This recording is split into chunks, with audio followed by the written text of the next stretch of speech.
That's the doomsday scenario. So that the computer's like, God, these people are slowing us down. You got it. Okay. Now, again, some people, I think nobody thinks that is crazy anymore. Some people say, well, it's kind of unlikely, maybe 5 to 1, maybe 10 to 1, but it is incredibly risky, and they don't have the safeguards to protect us. All right. Now, let me give you something that I am seeing today and you're seeing, and that is we are living in a country with a lot of emotional distress, okay, for a variety of reasons. A lot of young people are turning to AI for emotional companionship, okay?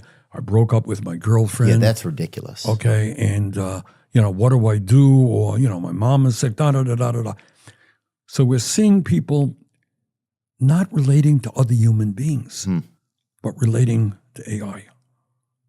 What is the long-term implications of that? I mentioned earlier that robots are now treating patients. Musk talks about creating millions of robots in the next few years through Tesla. Oh, it's Orwellian at some point. It's this very thing where it's like, here's my question, would we even notice the day when we switch over from thinking that we have control and we are making choices for ourselves to the day where we are just following along what the computer says? Do you think we would notice? Maybe not, because they would create the environment. It's, Dang, Bernie. It's pretty crazy stuff. Yeah, it's crazy. And then you got even things like warfare, okay? Right now, to some degree at least, certainly not in the Ukraine, or in Gaza, but to some degree, political leaders are constrained about going to war because they don't want to be telling the parents of their young men and women who died in war, right? Well, every week there seems like a new place that we're trying to attack or bully or take control over. We'll get to that one in a minute. But generally, what happens? What happens now? If I'm president of the United States, I don't have to send your kids off to war. Right. I send robots off to war. What does that mean in terms of foreign? Am I going to go invading every country in the world? I don't have to tell any parent that the kid was lost, right? Yeah, you could sit up at night in your White House or whatever and just use a remote control. You got it. And no loss of life. Right. All right. So what does this mean? Not here, not for us anyway. Right, exactly. So what does this mean about international instability? It's incredible. Well, there's going to be not much communication anymore. If someone doesn't know if a drone just showed up in the middle of the night and did a bunch of horrible things to their country. You got it. All right. So all that I'm saying, and I think this stuff is moving very, very quickly. It is being pushed by the wealthiest people in the world who, in my view, could care less about ordinary people who want more wealth and more power.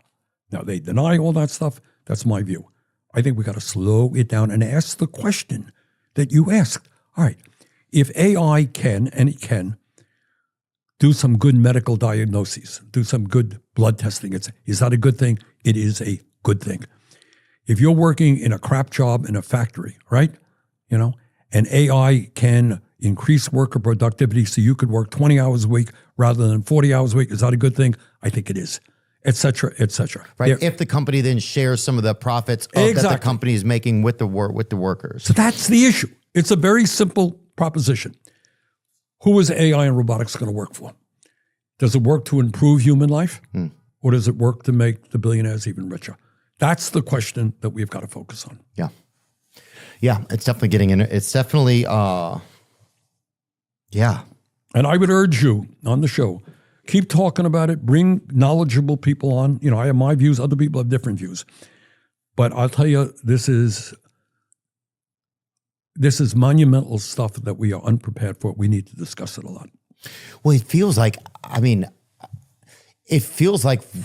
we're not going to be, I don't know. It starts to feel a little bit hopeless that we're not going to have things that could change it down the line. Or it starts to feel like with AI stuff that we're getting there too late. But also with AI, it starts to feel like, remember the internet? Remember Y2K? Like the people thought like it was going to be crazy or everybody was going to start, everything was going to disappear, that a website name was going to be the biggest thing. And that never amounted really to anything. Right. So the answer is we don't know. We don't know. That's fair enough. So I'm not, I'm telling you what my fears are. 100%. And I think those are a lot of people's fears, And you know what? They can put up an AI figure that looks exactly like you. Yeah. That sounds exactly like you, that is saying something you have never said. That's already been done to me. Yeah. Okay? And it can be done pretty easily, which raises, come an election time, you're going to see somebody, wow, why is they saying that? can't vote for that guy. Turns out to be a total fraud, right? Yeah. Okay. Yeah. Do you feel like it's a time where we just need to be in the streets more than ever, where people need to be revolting? Do you think it takes a revolution to change things? Like, what's really going to change something? It doesn't seem like voting is going to get us there. Now, I do like the idea that you have a guy like Mamdani that inspires you and makes you feel hope, and you feel like it's different, and he's against an establishment, even if it feels like it's a local one, whatever that is, that he feels like it's different, right? I agree. That is exciting. That is exhilarating. But is a guy like that, is like a Tom Sawyer like him, can he go through all the rapids of the like dirty Mississippi that is fucking politics and get us to somewhere new? He's not a savior. He's going to be a good mayor. We need 100 Mamdanis. We need what I call a political revolution. And that is, what the establishment does. Theo, they're very greedy people. They could care less about ordinary people. They want more wealth and power.